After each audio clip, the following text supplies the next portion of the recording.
भूक लागली आहे ना बघून, चला तर मग बनूया या गारगार थंडीमध्ये असं गरम गरम खेकड्याचा मालवणी रस्सा। खेकड्यांच्या रश्श्यासाठी आपल्याला चांगले भरलेले काळे खेकडे लागणार आहेत।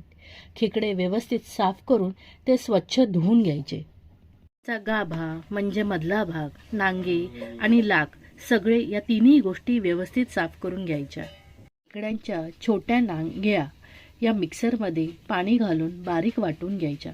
मग त्या एका गाळणीमध्ये गाळून त्याचा रस काढून घ्यायचा। या रसामुळे खेकड्यांची चव वाढते। त्यांचा उपयोग पौष्टिक आहार म्हणून होतो, जे स्नायूंसाठी चांगले असतं आणि हृदयासाठी देखील चांगले असतं। त्यामुळे आपली रोगप्रतिकार शक्ती वाढते।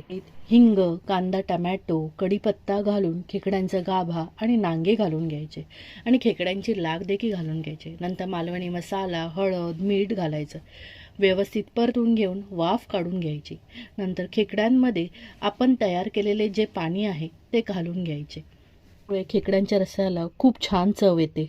तर कांदा आणि खोबऱ्याचं तयार केलेलं वाटण घालायचं आणि रश्श्यासाठी गरम पाणी घालून घ्यायचं आणि मग त्यातच आंबटपणासाठी कोकम घालायचं आणि थोडंसं खोबरेल तेल घालायचं। चांगली उकळ काढून घ्यायची।